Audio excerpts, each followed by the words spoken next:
I'm Rabbi Robert Sternberg. I'm Executive Director of Hatikva Holocaust Education Center, and I'm here interviewing His Honor Judge Sidney Cooley. The date is August 30th, 2006, and we're going to be talking with Judge Cooley about his experiences during World War II as a soldier in the United States Army.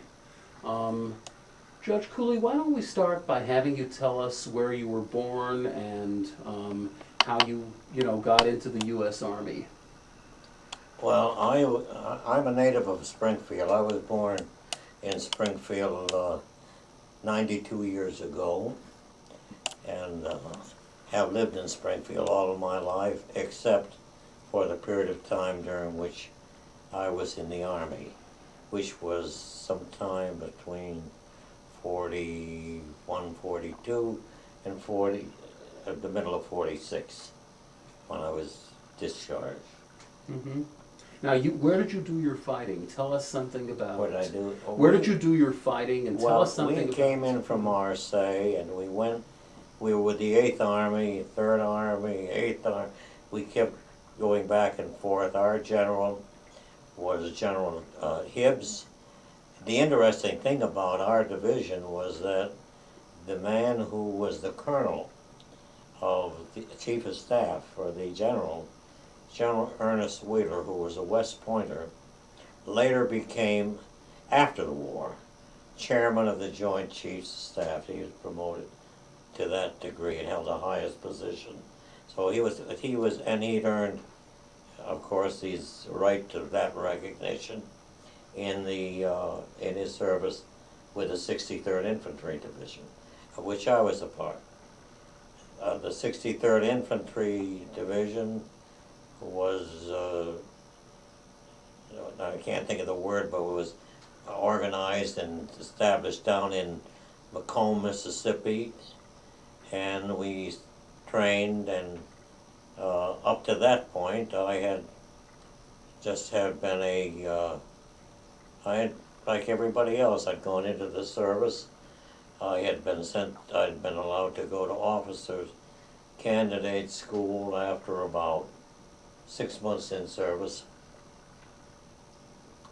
I graduated from that and got a second lieutenant commission and was assigned to that division after a number of intermediate assignments which were of little consequence until they could find a place for you.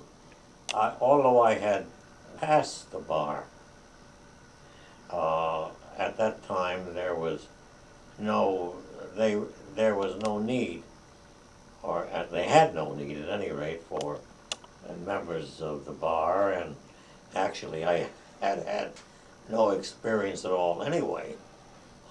So I went into this 63rd Infantry Division, and there I remained until the end of the war. Mm-hmm. Oh, with that reference to our work we went through a beautiful part of Germany, went through Heidelberg, and we went through the Siegfried Line, and our division led that assault, and we went through the Neckar Valley into different parts of Germany, but our division remained, I think, if my memory serves me correctly, in that part of the Neckar Valley until it was permitted to return home. And with reference to that, the division all had enough points. They calculated points on years of service and overseas time, and you were permitted to, they rotate, or they sent you home based on the amount of service that you had. And our division was permitted to return home to be disbanded. It was at that time that I learned for the first time that they were suddenly decided that I was not going to be permitted to go home. I had enough points.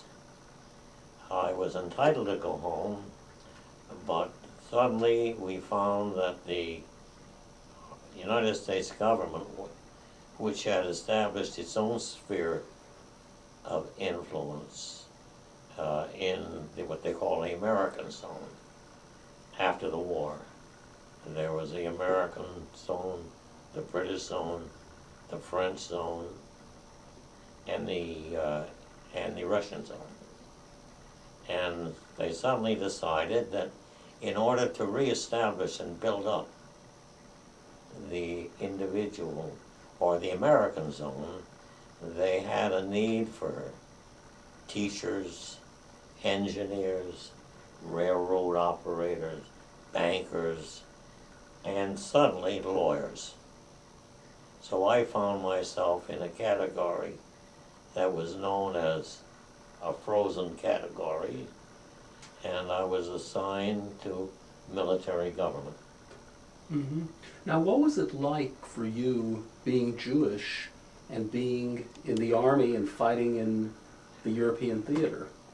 Actually, my experience in the army was, up to the time I came to Germany, was one where I must say I never, the people I served with, my associates, my fellow officers and enlisted men, I encountered no anti-Semitism, except, I'm sorry to say, I did experience, and the only time I've ever experienced it was in officers candidate school.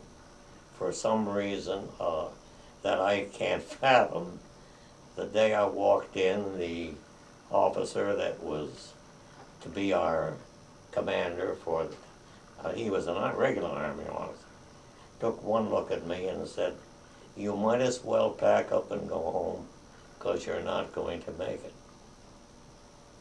That was my first time, I was stunned, because I had never experienced anything like that. He was a great officer. He certainly knew what he was training us to do, but for some reason he took an immediate dislike to my physical appearance or whatever it was, because I hadn't spoken 10 words. I hate to elaborate on this, because I have never really had a confrontation of that type. But that was the first one, and he made my life quite unpleasant. I used to do much of the academic studies and helping some of the other fellas in OCS who had come back sent back from active service in the war to get their commission, and weren't that up on their academics, and they used to help me with some of the things that I had great problems with, putting together a machine gun, how to rotor pack, incorporate all the things that were mechanical that I had little experience. But at any rate, I eventually graduated and got my second lieutenant commission, proudly. And then it was a question of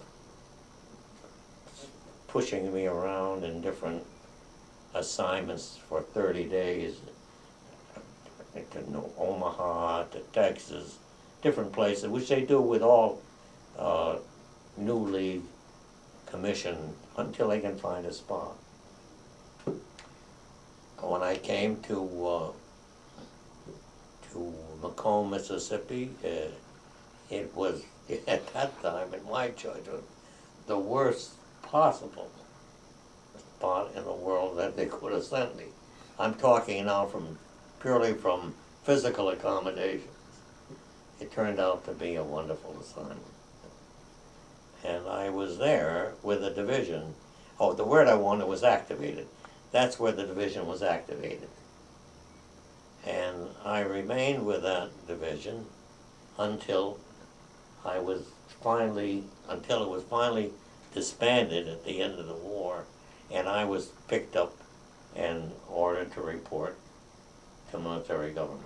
Hmm. Now, how many Jewish people besides yourself were in this division? Very few. Very few, and to be honest, well, there was very little opportunity to. We were so active in what was going on. There was really little time to find out whether anybody was Jewish or not. I mean, but there were a few, very few. I can't even. I remember one particularly, a Jack Hodis. He later was a lieutenant. Jack Hodis, whom I'd never met before and have never seen since. But he was the only Jewish boy that I actually had any. Oh no, I shouldn't say that.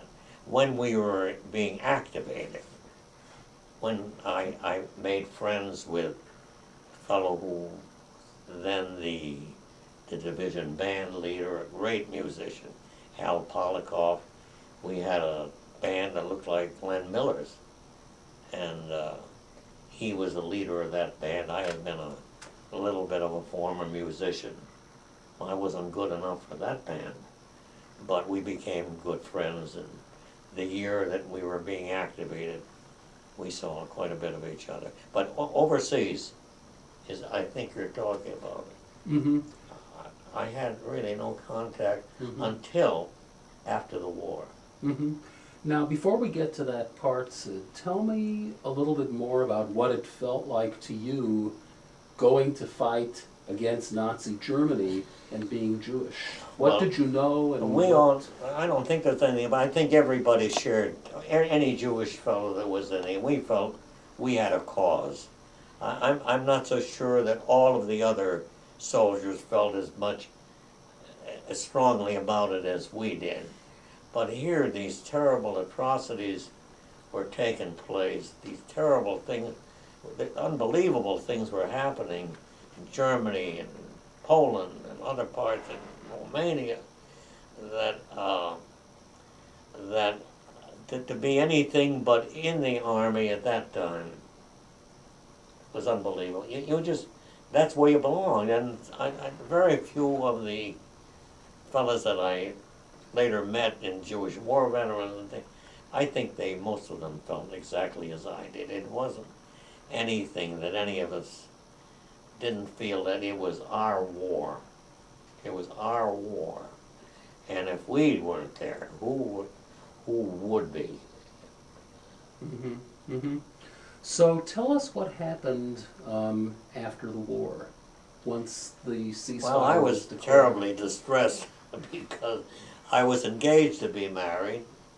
I was an older fellow. I really wasn't one of the younger kids in the group. I was 30, 32, I think.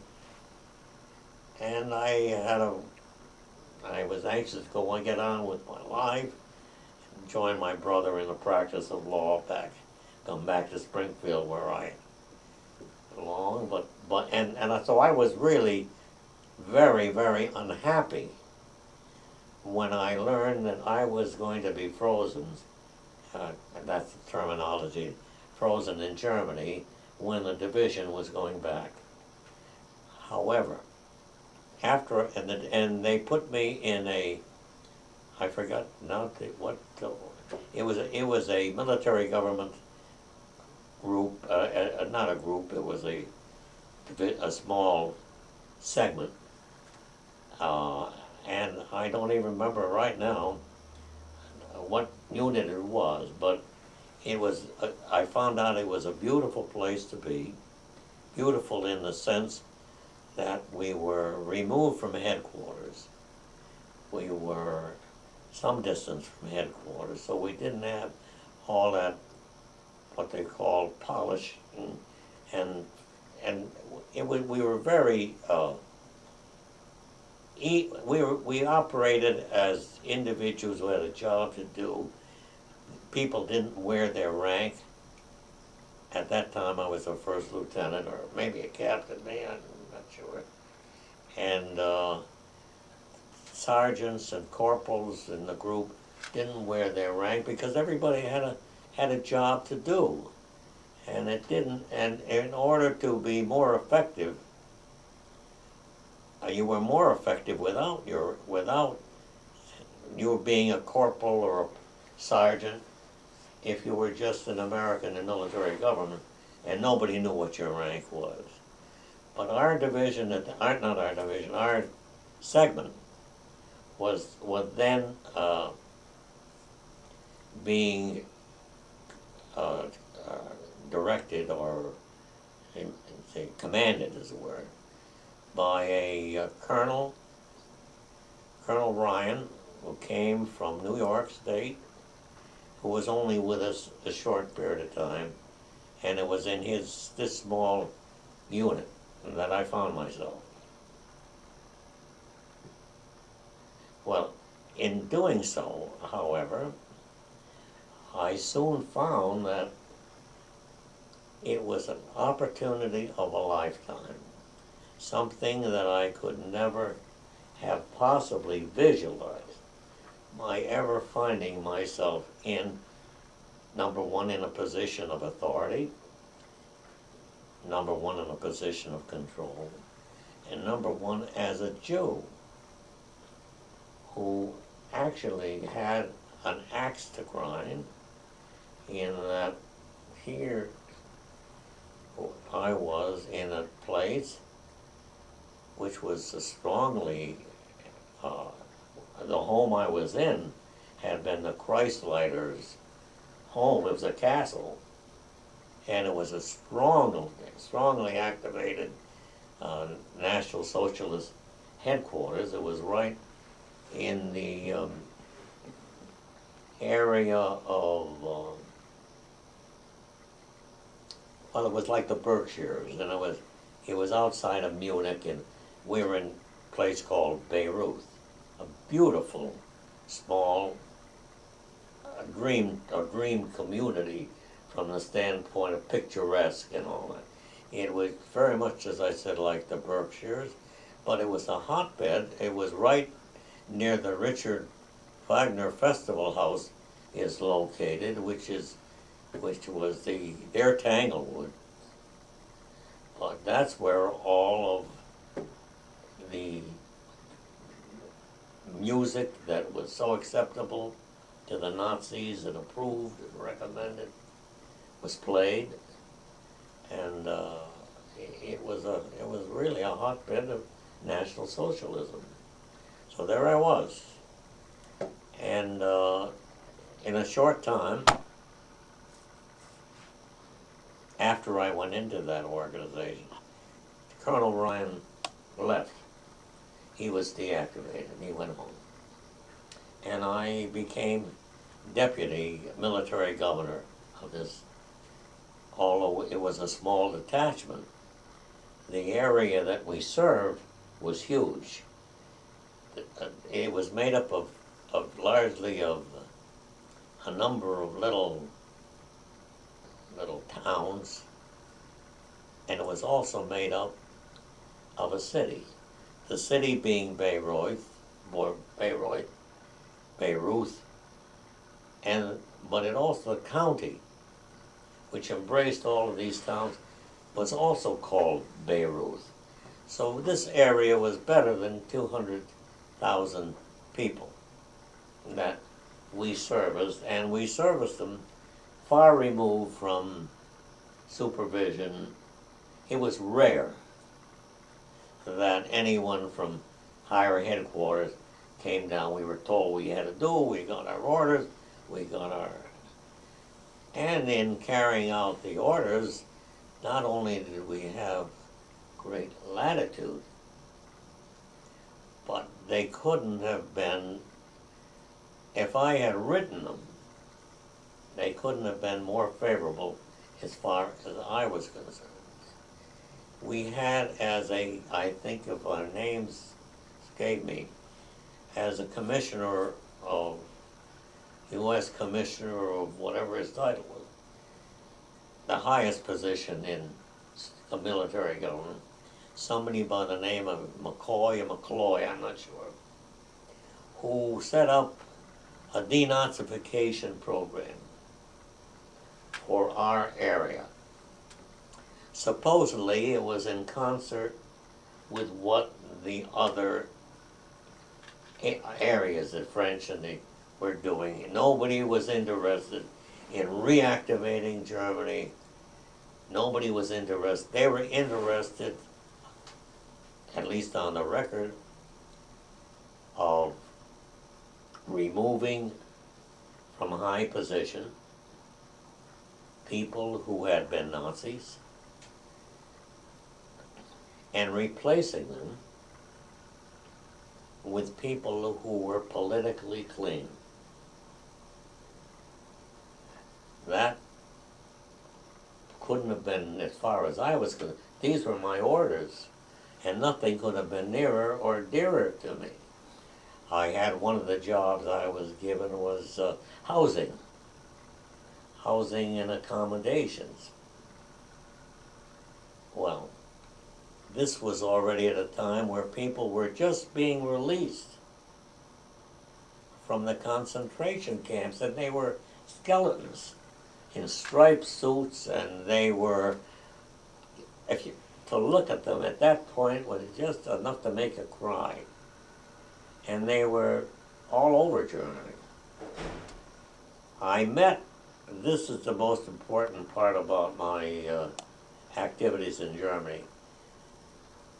There was a rabbi, Spiro, I remember his name, I can't remember, I think it was Irving, but it was Spiro, Rabbi Spiro, somewhere he came from New York State, who was the Jewish, not the Jewish, but a Jewish chaplain who had the American zone. And in that zone was Bayreuth, of course. And I got to meet him just like anybody, a Jewish chaplain, I'm a Jew. We got to know each other, and he immediately circulated all over the American zone. I say all over, wherever he traveled, that the place for people from for the Jewish who had been released from the Jewish concentration, who didn't have any place to go, the place for them to go was Bayreuth. And the reason for that was not because of my great talent, but because there was a Jew in Bayreuth who was a military government, who would be in a position to provide and make things more pleasant for them.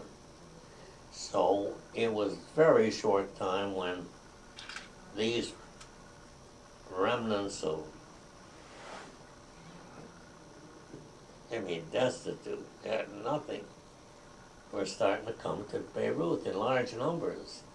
And I had the opportunity to evict or order people out who shouldn't have been there in the first place, who probably were occupying dwellings that were not theirs, and give some of these people an opportunity to have living accommodation. The same thing was true in some businesses. And that was only one segment. The same thing was true, I was very, very proud of, something that had nothing to do with Judaism. But I had worn a Masonic ring on my finger all through the war that my best friend gave me. While at Bayreuth one day, somebody came in to see me. He had been the former master of the lodge in Bayreuth, the Masonic Lodge. And he told me that this is one of the organizations that had been absolutely ordered disbanded. They had taken over their lodgings, not their lodgings, but their home, even a home, it was a public building that was, and substituted it with a some kind of a young people's training center for Nazi children. Well, I can tell you, in restoring that building back to him and to his Masonic organization, that was the labor of love. I mean, that was, and this was the point, not the point, but one of the points where I kept saying to myself, how fortunate that I could find myself, if I lived to be 1,000 years, and whatever I might have ever accomplished in my life as far as power and authority, I would never, never have the opportunity to do some of the things that I was doing, and I was doing them with, ostensibly with approval and with the wish of our government. This lasted for a while, and I can't speak too highly of the resilience of our people. In no time, people that had been skin and bones, that had, I mean, they were ghosts, were there. They were started to reconstruct themselves. They lived together. They banded together. They most of their time was spent looking for other members of their families. When I say members, I'm not talking only about brothers and sisters. If they could find a fourth cousin, it would be the most exciting reunion that you ever saw in your life. They would hug and they would kiss and they would embrace and their manner of communication was just incredible. They would leave little pieces of paper on walls, and they'd find somebody that had been in this concentration camp who had come from this same town, and they would how they found each other. And they did. How they found each other, I'll never know. So anyhow, so I said this was something that was approved and ordered and part of my responsibility in doing my job. Unfortunately, the 4 zones started to become competitive with one another. Each one started to want to outdo the other as far as being able to show progress in rehabilitation, progress in getting the schools going, progress in the railroad, progress in the banks, progress in the courts. All these things suddenly became important. And we found, not we found, but they found that if you're going to have the German mentality, at least those that I had exposure to, responded only to German direction. Oh, they responded because they had no choice, but it wasn't the response. That jawohl and that loud and that, you know, that business where there was command, that they recognized. And suddenly the policy of installing people who were judgment-free not only became they were no longer that interested. They wanted their railroads going. They wanted to outdo the French. They wanted to outdo the Russians. They wanted this going. They wanted that going on. So that, unfortunately, and I'm a little unhappy about, not a little, I'm very unhappy about that our government saw fit, after a while, tongue-in-cheek, they still practiced it. But they were no longer interested in you're doing the kind of cleaning where it was a cathartic thing. You just wiped out and got rid of them. And I can say this, there was nobody left in Germany among any position, although they would profess their innocence and their sympathy and their attitude, that had not been identified, at least in that area. Almost to a man. Almost to a man. So, but anyhow, we built up, I say we, they built up a wonderful community. You want me to ramble on like Yes, this? please. Because I know I'm probably... You're not rambling at all. You're telling the story, so please continue. Well, things went well in that regard, very well. I would see Rabbi Spiro maybe once every 6 weeks. He'd come through, and whenever we did, we'd always get together, and I'd show them where they were, where they were living, and all this stuff. And and it was great. It was great. I don't even know whether he was a Orthodox. I don't know whether I don't think he was a Reformed, but I don't know what he was. But he was a fine man, and he certainly took that part of his responsibility very, very seriously and did a tremendous job of getting people together. So that it didn't take long for these people to rejuvenate. And that's the amazing part about it. They began to look like regular, attractive people again. They were, they were cared, they had food, shelter, clothing, all the things that they need.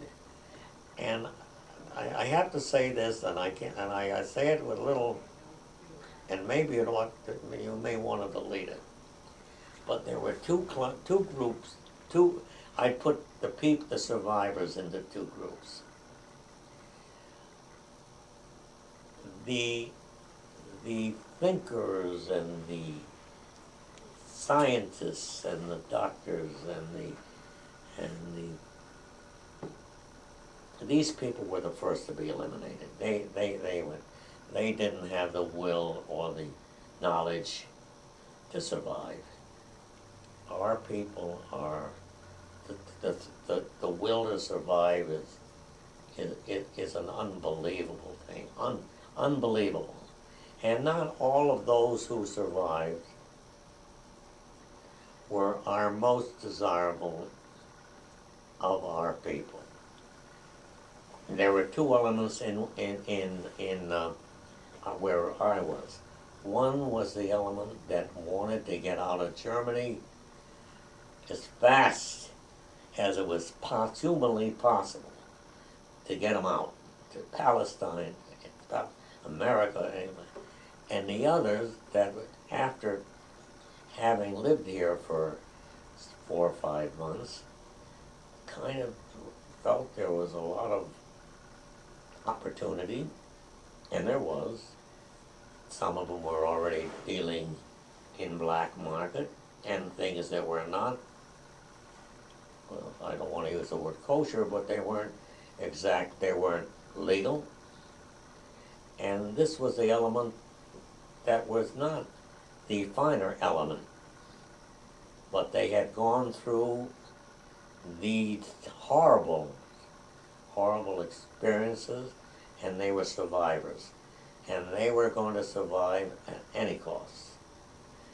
I didn't know, unfortunately,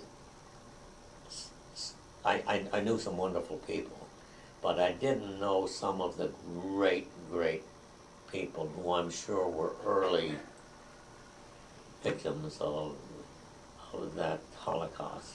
I didn't know them. Some of these people that I knew, I got to know very well, and they were very near and dear to me. Others, they were just, they were Jews, and they did everything you could to help them. But the ones that wanted to stay on and were looking for how to deal in tires or gasoline or whatever, this was not the element that you looked at with affection and respect. But they weren't the majority. But I came away with how the desire to, the need to survive is something that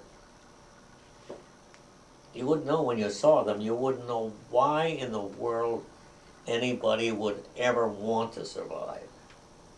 You'd want to die. You'd want to say, all right, God, take my, it's enough already.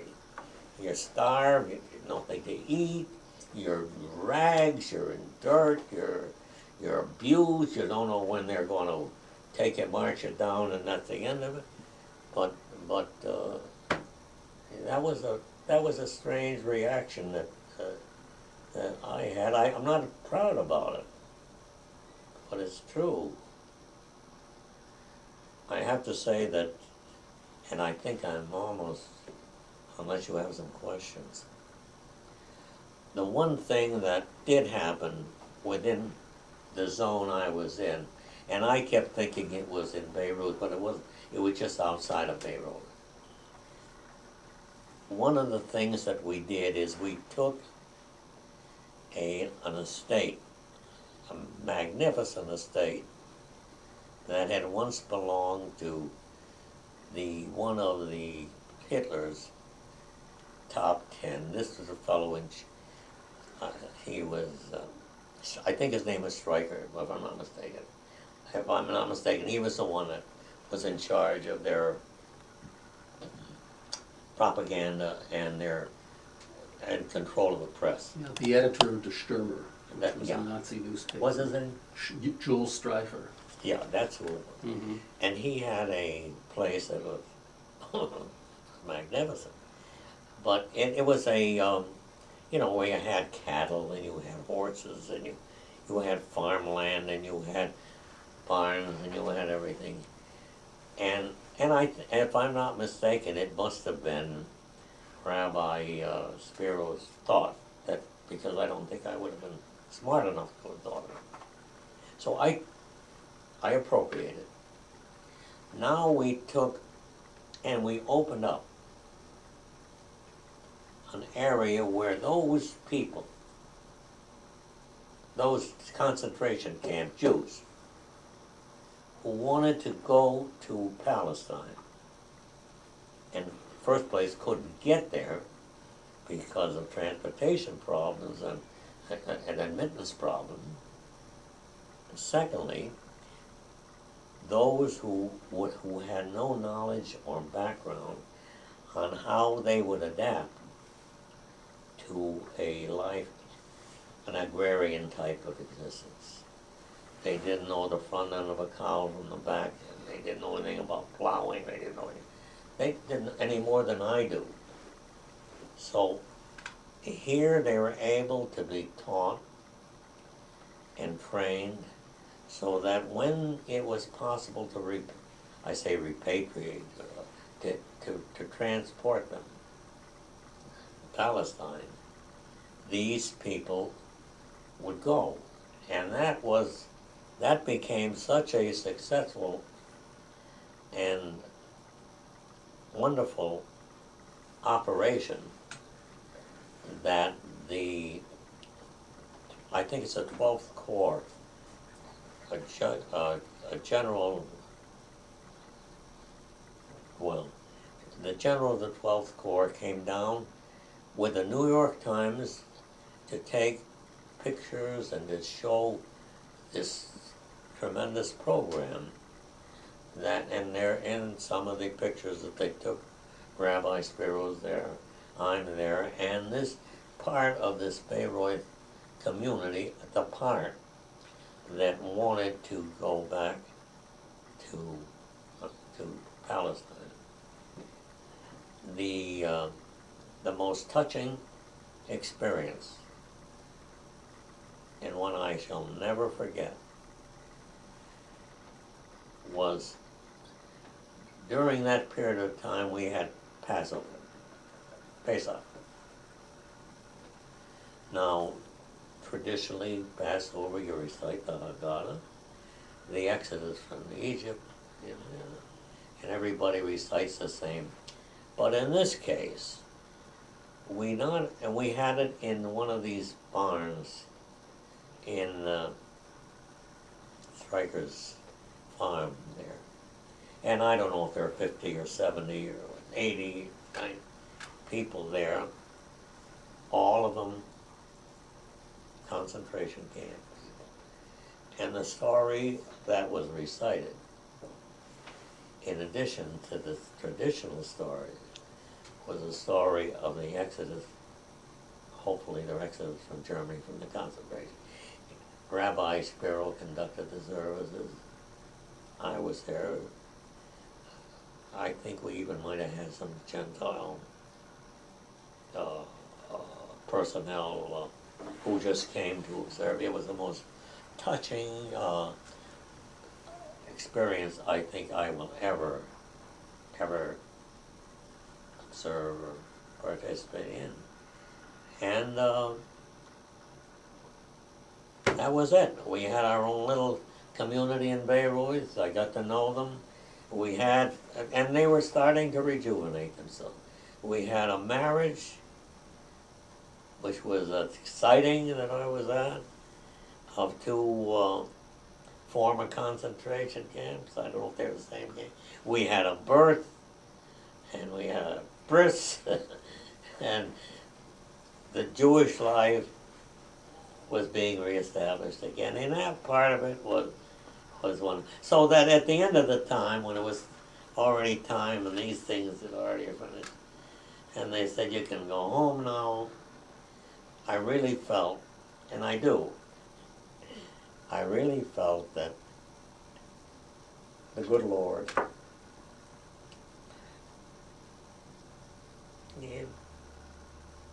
shut it up. Gave me all I started to say and want to say is that I was very, very grateful to the good Lord for having placed me in a position, not by my ability or experience or anything else, but just having been picked, or fallen, not picked, but fallen into a situation where I was able to work with these concentration camp people and help establish them, and to know that I had been a factor in their lives. I'm ever grateful to Rabbi Spiro. He made it all possible. I maintained for a little while after I got back friendships with some of these people who, I mean, they had lost and they had finally found a child or and to tell me these stories when they came to visit me in Springfield were just, it was just like indescribable. So to find yourself in that position, to say to yourself, well, you're fortunate, and if you never, said to myself, and I really said this to myself, I said, you know, if you never do another good thing in your life, you've really had an opportunity to do things.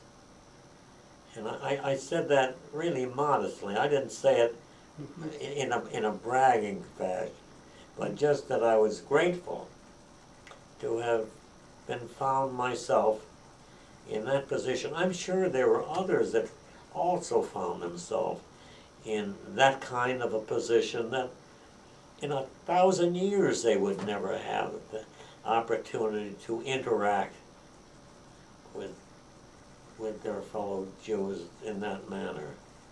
So it made a profound impression. And when I left, they were very, very sweet and considerate, and gave me, this is one of my Please read it, and then we can take a look at it. And see what it says.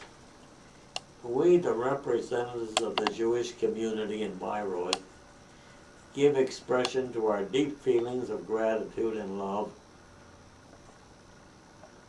for our friend and benefactor, Captain Sidney M. Cooley, Deputy Military Government Officer of Bayreuth Our people settled here about a year ago as free men. We were few and broken in spirit and body. You, our flesh and blood, gathered the broken remnants and breathed into us a spirit of hope and courage and self-confidence.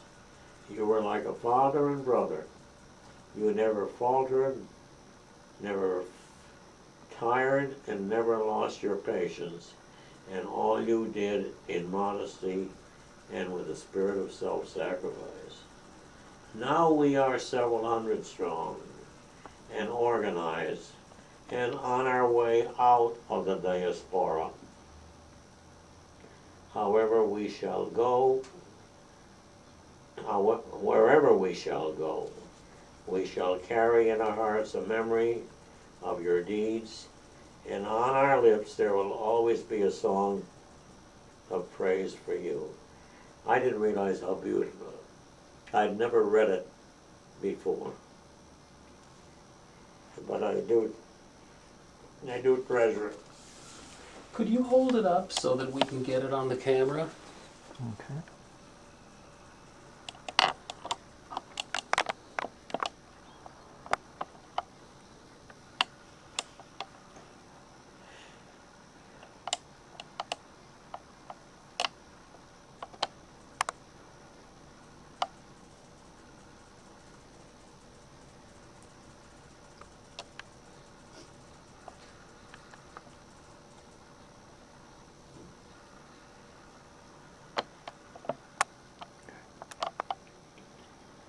Okay, you got that? I think it's a little exaggerated.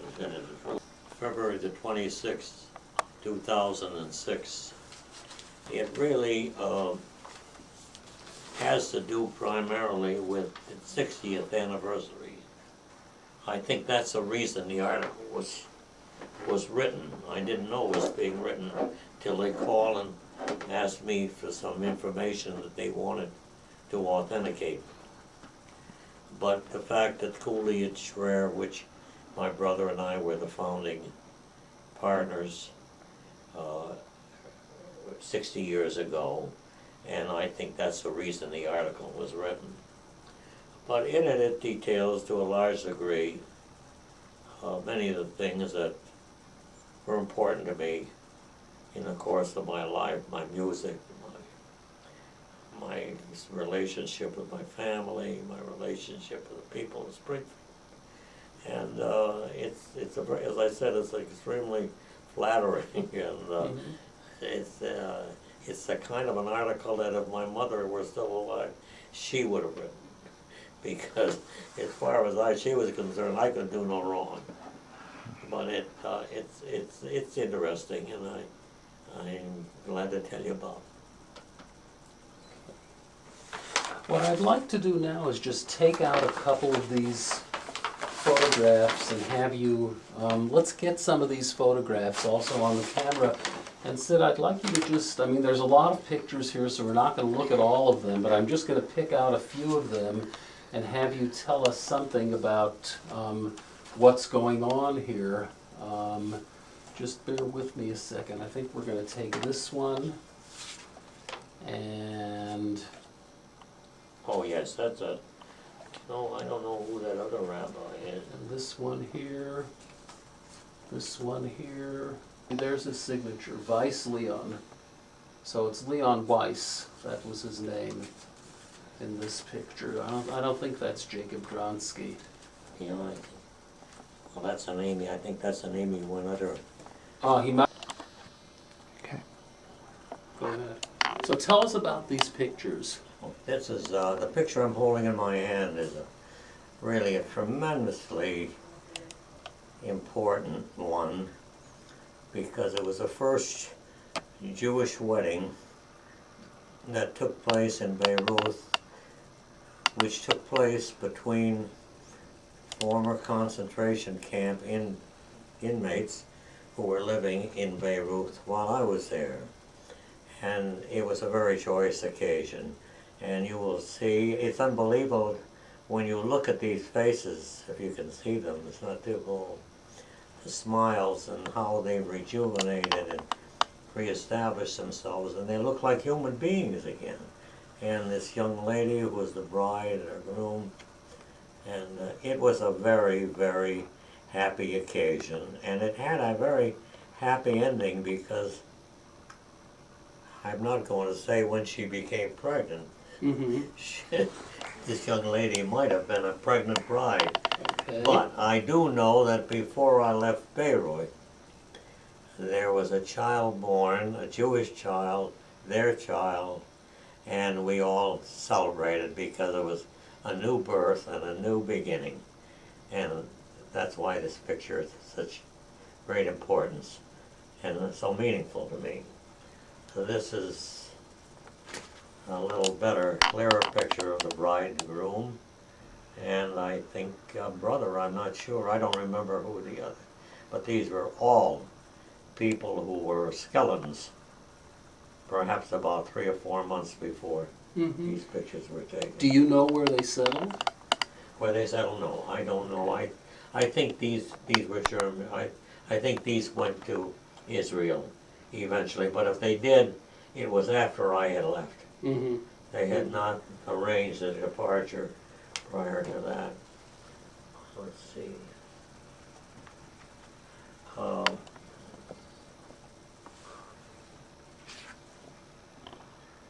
Oh, these are the brothers. These are brothers who were pretty industrious. And you'll see they look very physical. And I'm not sure whether one of them afterwards got into a little bit of a problem with the governmental authorities because of his commercial activities. But they were, I remember them very well, and they were fine people. These were, when I talk about survivors, people who would survive at any cost.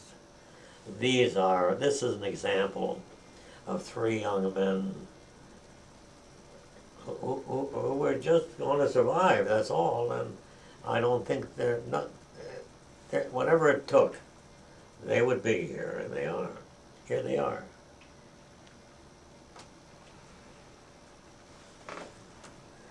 There's one here that I think, this is kind of an interesting picture. It is an interesting picture because it shows Rabbi Spiro. It shows General Keating of the 12th Corps, and the same young man who's in other pictures here. But these are all people who were in that facility I described earlier, where they were learning to repatriate themselves and learning different agricultural pursuits that would prepare them for life in a different type of existence. Israel.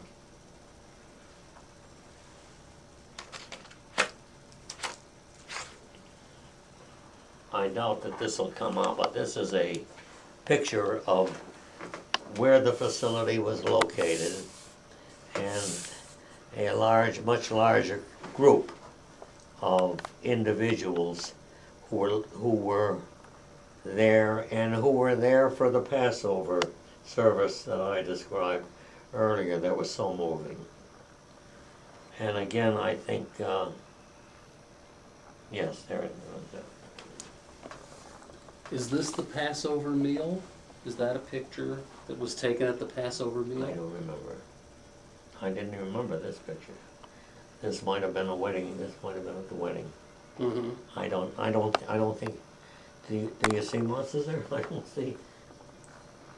It's not clear. No, I don't. It's think set for a festive meal. I don't think that's a. I think we're celebrating the wedding. I think. Oh, this is. You asked me whether I had any Jewish. This is the one. I didn't know I had a picture of him. Jack Hodis. I brought him over there to meet the people. He really didn't have, his background was quite different from mine. Mm-hmm. And he didn't have the same interests but he was a Jew. And he was a younger officer, and I remember I brought him to meet with the Jewish congregation there. I presume he remained on after I left and carried on. Mm-hmm. His name was Lieutenant Jack Hodes, Hodes. Looks like they're praying in this picture. Yeah, this looks like they're having a service, doesn't it? Mm-hmm. This could be the. No, this is Yom Kippur services. Ah, that's Yom Kippur services. This is a scene of people in the Jewish community conducting Yom Kippur services, but it would be at those facilities that I've already described to you, in the barn. And I'm sure it would be conducted by Rabbi Spiro. Mm-hmm. Okay. This here is a picture of you at that time, isn't Yeah. it? This is a picture of me when I was young and virile. Don't look any different. And it's taken in Bayreuth. And it's interesting, the cobblestone, it was a beautiful community, it really was. And I had, I don't know if you can see it, but in my capacity as a deputy of the military government, I rode around in a Daimler, it looked like Hitler's car. Mm-hmm. Huge sedan with a chauffeur.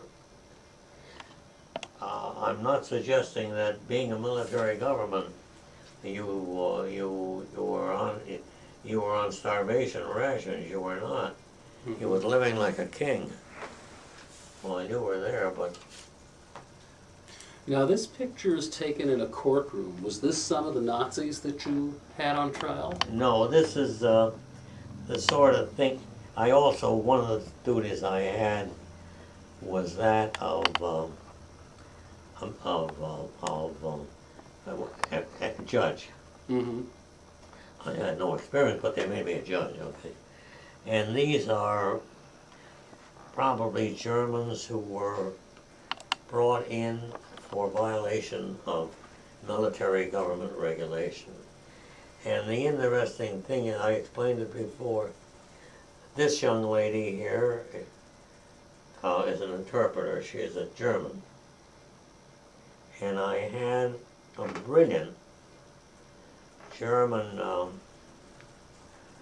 like my aide, who had been a notary public. Now, a notary public in Germany is not the equivalent of a notary public in Springfield or Hampton County.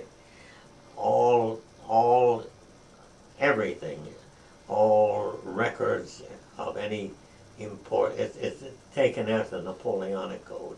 Mm-hmm. And it's a very, very highly respected, and person who serves in that capacity is generally very well trained.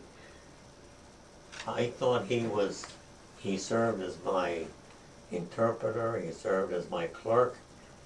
I'm not completely sure of his trustworthiness, but the level he was on, he was very helpful to me in handling German cases. And we handled hundreds of them. Mm-hmm. Hundreds of them. But he was a very welcome addition to, that I had picked him up and used him as part of my staff. Mm-hmm. But this young lady was very, she spoke English. Mm-hmm. And they probably need that because it was the American Yeah. government making the trials. Yeah, they pick up, hundreds of people for violations of Mm-hmm. Mm-hmm. military government law for sure, breaking the law. Yeah. The last thing I wanted to show was this footlocker right over here, and I'm just going to hold it up so we can look at it and just tell us something about this locker. Well, That's the footlocker that accompanied me all over Germany, all through the Army, all through the different assignments I had.